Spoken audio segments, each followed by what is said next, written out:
Mas comecemos, antes de tudo, estabelecendo quais foram os critérios fundamentais, né, pelo qual se determinou que só esses livros, no caso, estamos seguindo aqui a opinião, né, a tradição protestante, que só os 66 livros, os 39 do Antigo Testamento e os 27 do Novo Testamento, é que são inspirados.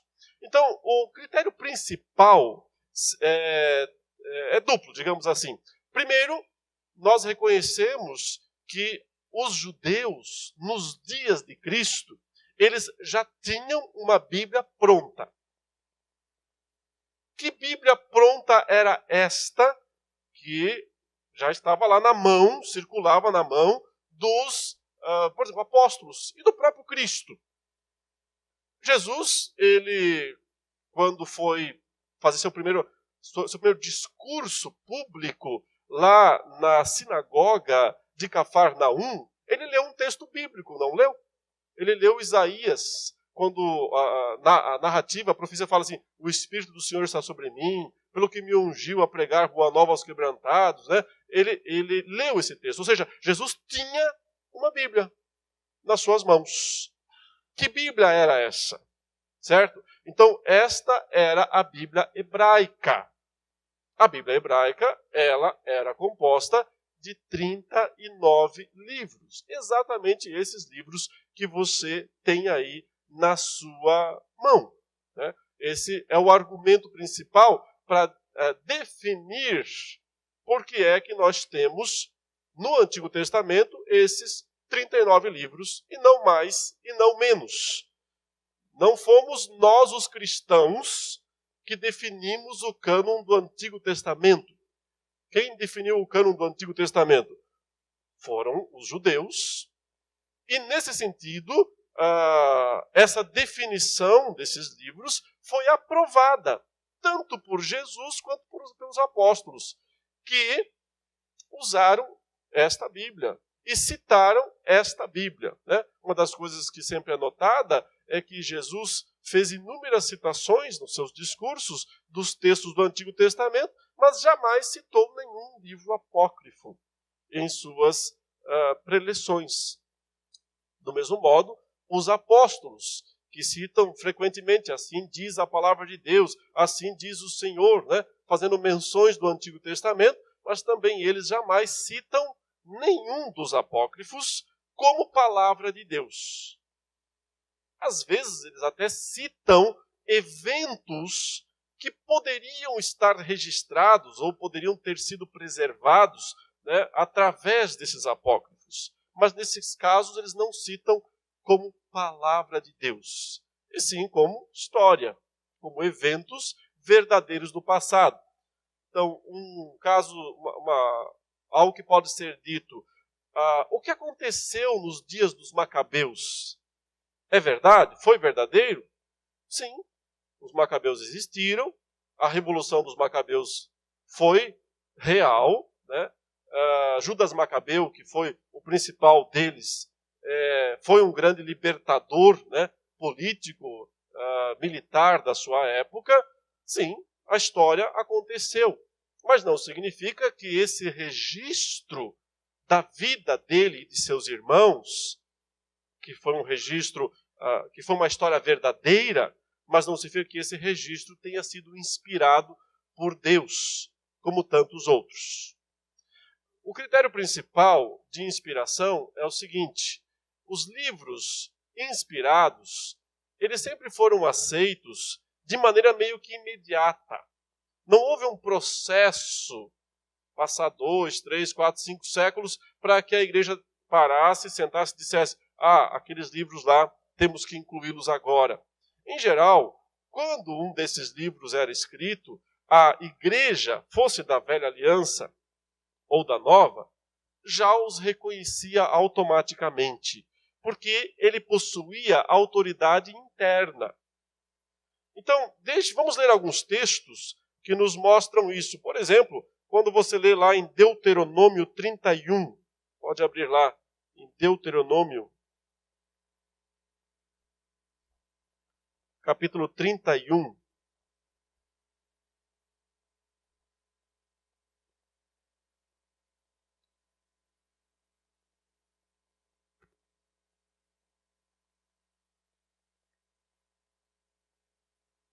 Diz assim, no verso 24. Tendo Moisés acabado de escrever integralmente as palavras desta lei num livro, deu ordem aos levitas que levavam a arca da aliança do Senhor, dizendo: tomai este livro da lei e ponde-o ao lado da arca da aliança do Senhor vosso Deus, para que ali esteja por testemunha contra ti. Então, observe, está falando aqui basicamente do Pentateuco, né? Dos primeiros 5 livros que Moisés escreveu.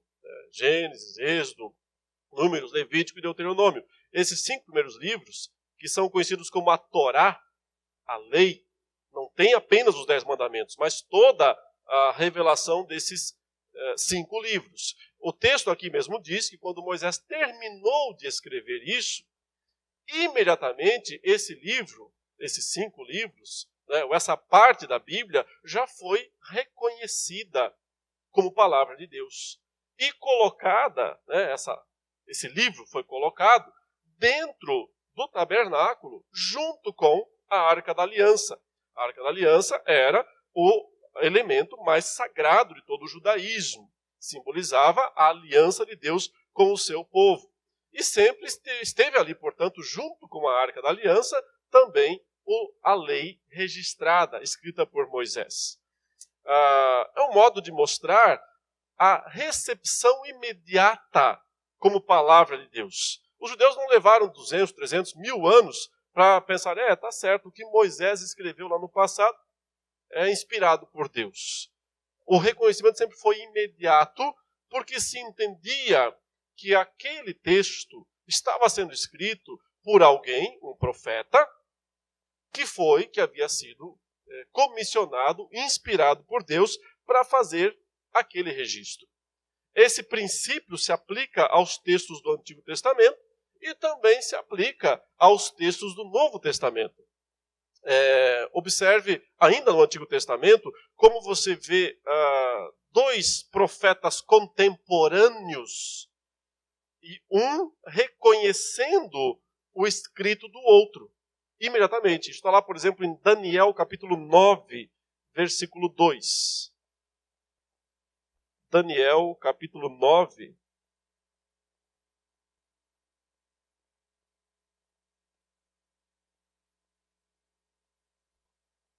Versículo 2. Vamos ler o verso 1 também para contextualizar. Daniel diz o seguinte: no primeiro ano de Dario, filho de Assuero, da linhagem dos Medos, o qual foi constituído rei sobre o reino dos caldeus, no primeiro ano do seu reinado, eu, Daniel, entendi pelos livros que o número de anos de que falara o Senhor ao profeta Jeremias, que haviam de durar as assolações de Jerusalém, era de 70 anos. Voltei o rosto ao Senhor, Deus, para o buscar com oração e súplicas, com jejum, pano de saco e cinza. Então, observe, ele está narrando um momento específico em que ele está lá no exílio babilônico, já no final do período do exílio babilônico, e ele, então, está lendo os livros, ele lê o livro do profeta Jeremias, e ele percebe que Jeremias dissera que o tempo de duração do exílio seria de 70 anos. E ele recebe isso imediatamente como palavra de Deus. Jeremias é um profeta que chegou a ser contemporâneo de Daniel, porque Jeremias profetizou um período longo de tempo, o qual, já no finzinho, incluiu também o período do exílio. Né? Profetas contemporâneos nesse sentido foram Jeremias, Ezequiel, já esse bem mais contemporâneo de Daniel, e o próprio profeta Daniel. Ainda nos dias em que ele acabou de escrever o livro, esse livro já é entendido, já é recebido como palavra de Deus, porque há um reconhecimento imediato. Esse é o ponto que eu quero destacar aqui. Geralmente se atribui, se diz, né, que somente lá no 4º, no 5º século da era cristã, que o cânon, chama de cânon, o número de livros aceitos, foi determinado. De certa forma, isso é verdade. Somente lá no quinto século, a igreja se reúne formalmente e diz, olha, são esses aqui os livros que nós reconhecemos como inspirados e canônicos nesse sentido. Mas ela teve que fazer isso justamente porque outros livros começaram a tentar ser empurrados para dentro do cano. Então foi necessário que a igreja se reunisse em algum momento e se pronunciasse. Mas antes disso, os livros, todos eles, já vinham sendo reconhecidos, tão logo fossem escritos, tão logo fossem produzidos, porque se reconhecia, acima de tudo, a pessoa que escreveu. Essa pessoa que escreveu precisava ser, no caso do Antigo Testamento, um profeta enviado por Deus. E no caso do Novo Testamento, o critério é muito semelhante. A pessoa que o escreveu precisava ser um apóstolo de Jesus Cristo. Nem sempre é verdade, o profeta foi aquele que escreveu o livro. Muitas vezes quem escreveu foi um discípulo dele, alguém perto dele. Até porque, muitas vezes, isso também aconteceu no caso dos apóstolos, nem sempre, o apóstolo Paulo pôde ele mesmo escrever pessoalmente suas cartas, mas ele usava um secretário, alguém que registrava para ele aquilo que ele estava dizendo. Mas, de alguma forma, o texto, o livro, tinha que vir ou diretamente de um apóstolo ou de um profeta, ou precisava ter sido escrito sob a supervisão de alguém assim. Isso já nos explica, por exemplo, por que é que alguns livros do Novo Testamento, a maioria é escrito por apóstolos, mas alguns não. Alguns não foram escritos diretamente por apóstolos. Por exemplo, Mateus, apóstolo. João, apóstolo. Marcos e Lucas não são apóstolos. Certo? Não são apóstolos. Então, por que é que nós aceitamos Marcos e Lucas? Por que a igreja aceitou Marcos e Lucas como evangelhos inspirados, se nenhum dos dois é apóstolo? Porque nós sabemos que Marcos registrou as memórias de Pedro. Isso a história nos mostra, há evidências históricas concretas disso, de que Marcos, na verdade, estava, e ele deve ter sido, inclusive, o primeiro evangelho a ser escrito. Na ordem aparece Mateus, depois Marcos, mas pelos critérios de datação, quando nós vamos observar a data em que eles foram escritos, nós percebemos que Marcos tem grande probabilidade de ter sido escrito primeiro de todos os outros. E ele foi o registro das memórias do apóstolo Pedro, escrito sob a supervisão do apóstolo Pedro. Lucas, esse foi um discípulo tardio, já um discípulo grego, nem é um hebreu, é um judeu, mas ele foi um discípulo de Paulo. E ele, na verdade, escreve sob a supervisão de Paulo. O único livro que fica alguma dúvida nesse sentido é o livro de Hebreus. Porque Hebreus, nós não sabemos quem é o autor. É um livro anônimo, é um livro sem uma autoria clara. A igreja, no começo, acreditava que havia sido Paulo quem escreveu o livro de Hebreus, ou a carta aos Hebreus. Por isso se atribuiu, por muitos séculos, a Paulo 14 e não 13 livros. Porque também, entre os livros dele, se costumava entender que Hebreus também tinha sido escrito por ele. Modernamente, isso tem sido questionado, porque se percebe que o estilo literário de Hebreus é bastante diferente das demais cartas de Paulo. Então, isso fez com que a maior parte dos estudiosos da era moderna tenha entendido que não foi o apóstolo Paulo que escreveu. Mas, de alguma maneira, deve ter sido escrito sob a influência direta dele, porque os temas teológicos que ele trabalha nas outras cartas estão presentes. Então, talvez tenha sido escrito por alguém como Barnabé, que foi um dos companheiros de Paulo, esse sim também chamado apóstolo no Novo Testamento, né? Ele é chamado apóstolo justamente com Paulo.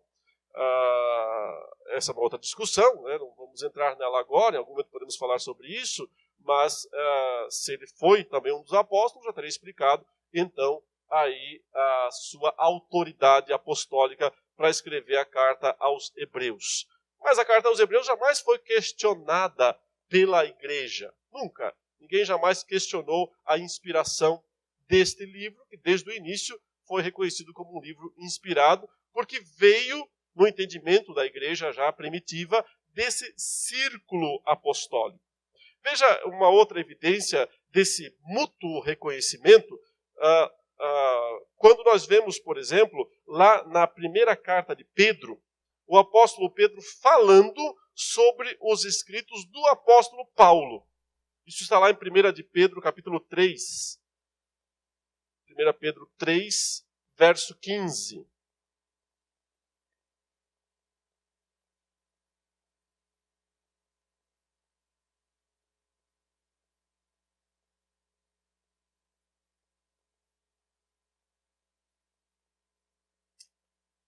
A citação está errada, é na 2 Pedro, eu imagino.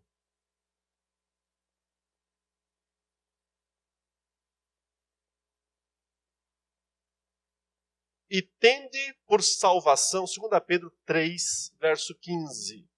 E tende por salvação a longanimidade de nosso Senhor, como igualmente o nosso amado irmão Paulo vos escreveu, segundo a sabedoria que lhe foi dada, ao falar acerca destes assuntos, como de fato costuma fazer em todas as suas epístolas, nas quais há certas coisas difíceis de entender, que os ignorantes e instáveis deturpam, como também deturpam as demais escrituras, para a própria destruição deles.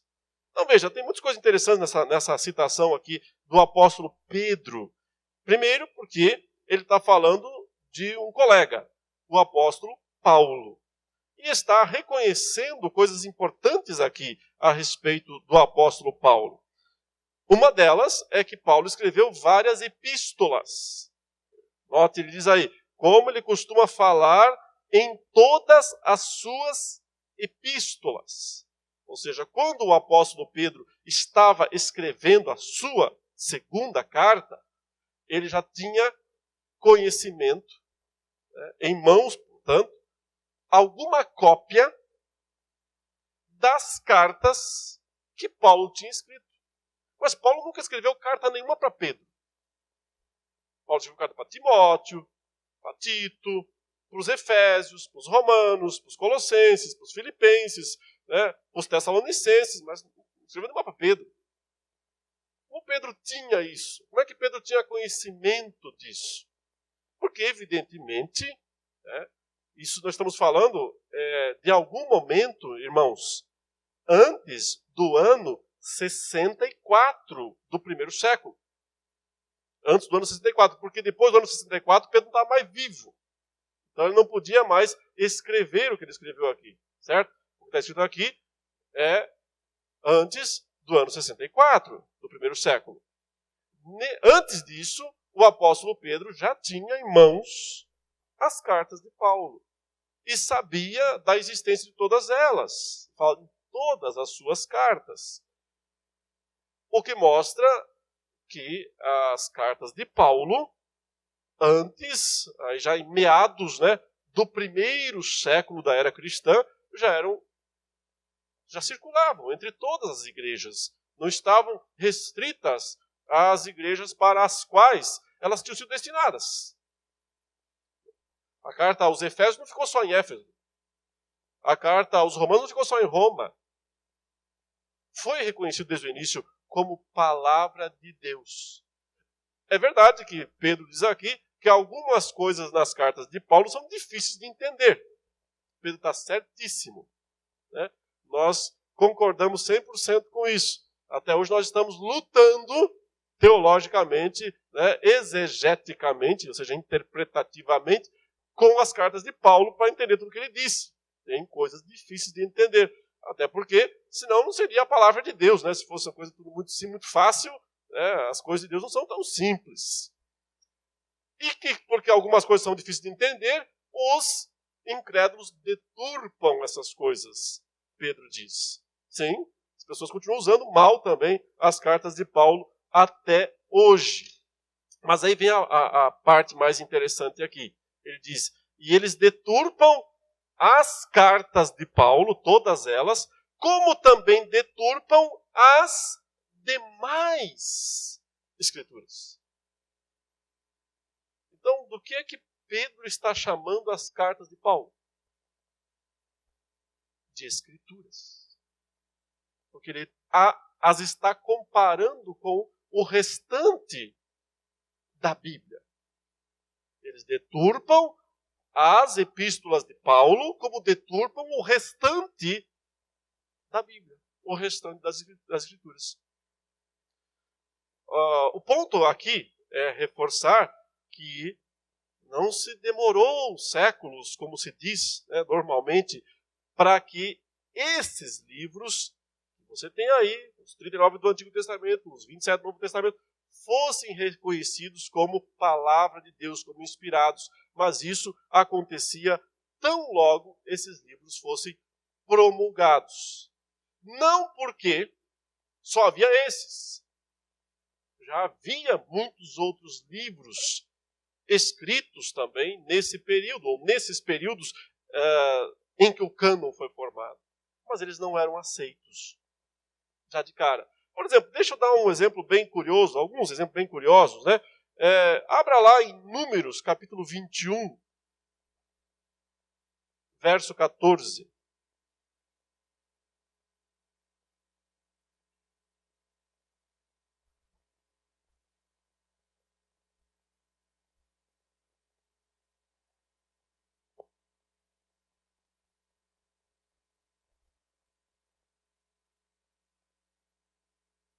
O verso 14 diz assim: pelo que se diz no livro das guerras do Senhor, Vaebe em Sufá e os vales de Arnon, e o declive dos vales, que se inclina para a sede de Ar e se encosta aos limites de Moabe. Ele está fazendo uma citação, né? De um livro chamado Livro das Guerras do Senhor. Mas a pergunta é, que livro é esse? O Livro das Guerras do Senhor. Um livro que já era de conhecimento, já tinha sido escrito lá nos dias em que Moisés estava escrevendo o livro de Números. Mas que jamais esse livro foi considerado inspirado. Ele nunca foi colocado no cânon do Antigo Testamento. Então, não é porque só havia esses livros, os 39, os 27, que eles foram aceitos como inspirados. Havia outros já. Mas alguns livros, quando escritos, já eram automaticamente aceitos. Outros nunca foram. Por que é que nunca foram? Então nós podemos dizer, primeiramente, porque precisava estar relacionado, né, à autoridade da pessoa que escreveu. No caso, ou a autoridade profética, no Antigo Testamento, ou, no caso, a autoridade apostólica, no caso do Novo Testamento.